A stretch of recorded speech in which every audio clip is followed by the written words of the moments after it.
What is good, everybody? Last week, we talked about 10 overvalued players in 2025 fantasy football. This time, we're talking about 5 undervalued players we are looking to target in our upcoming drafts. Let's not waste any time. Let's hop right into our 5 undervalued players in 2025 fantasy football. We're hopping right into it today. Our first player undervalued is Calvin Ridley of the Tennessee Titans. Currently, he's being drafted as the 33rd wide receiver off the board. While you might be scared away by this potentially horrendous Titans offense, Calvin Ridley's resume would disagree. Prior to last season, he had never been outside the top 30 wide receivers.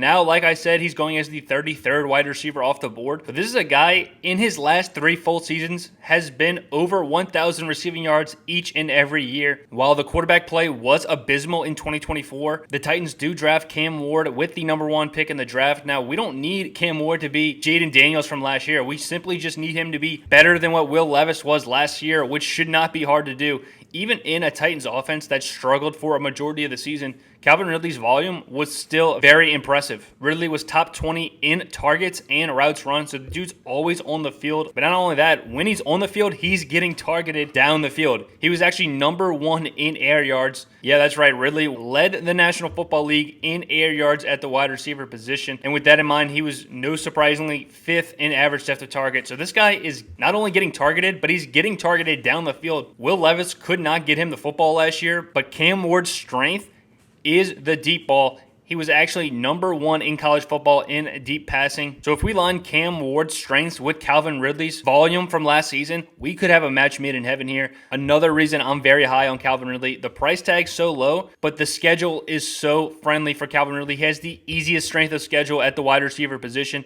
This should be a pass funnel offense, as this team is going to be facing some pretty difficult rushing defenses, as they have the 6th hardest strength of schedule for running backs. Cam Ward and Calvin Ridley have no excuse this upcoming season with that extremely cushy, easiest strength of schedule in the National Football League. No target competition really for Calvin Ridley. They draft a couple of guys. They bring in Tyler Boyd from Cincinnati at his age. Calvin Ridley is the alpha on this team. There's no disputing that. I think at wide receiver 33, when he's never finished below wide receiver 30 prior to a Will Levis-led season, I think this is extreme value here. My next wide receiver I believe is undervalued, Jacobi Meyers for the Las Vegas Raiders. This guy's not going to win any leagues by any means, but he's one of the most consistent players in the NFL in fantasy. While he's going off the board as the 40th wide receiver in fantasy drafts, the last 2 seasons, he's been a top 24 option in fantasy football. If we take it 1 year prior to that, he's been a top 30 wide receiver the past 3 seasons. You'd have to go all the way back to 2020 to find the last time Jacobi Meyers finished outside the top 40 wide receivers,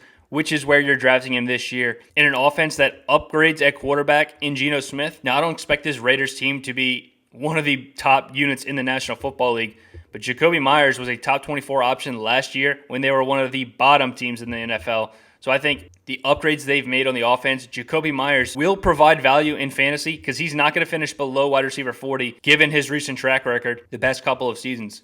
Last year in this Raiders offense, the volume efficiency for Meyers was ridiculous. Meyers finished top 15 in targets, top 20 in air yards and red zone targets, and he finished with the 12th most receptions at the wide receiver position.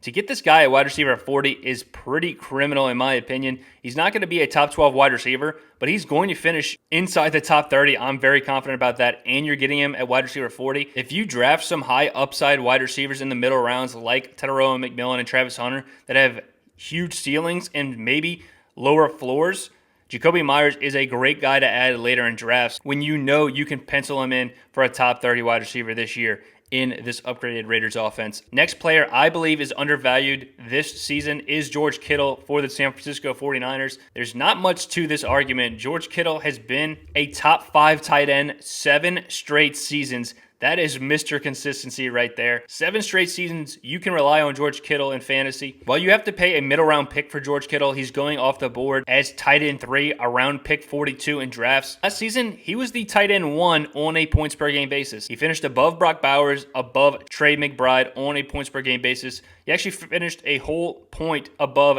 Brock Bowers. Now, I'm not saying you should draft George Kittle over these other 2 options. The fact that he averaged more points than these guys last year and you're drafting him at a discount compared to them this year, he's a great value in drafts if you're not able to get one of those younger ascending talents. With an offense at the wide receiver position in San Francisco that's dealing with Brandon Ayuk and his return from injury, we don't know how long he's going to be out. And now Juwan Johnson dealing with some contract disputes. We know George Kittle is going to be catching passes from Brock Purdy. They have a pretty great chemistry between the two.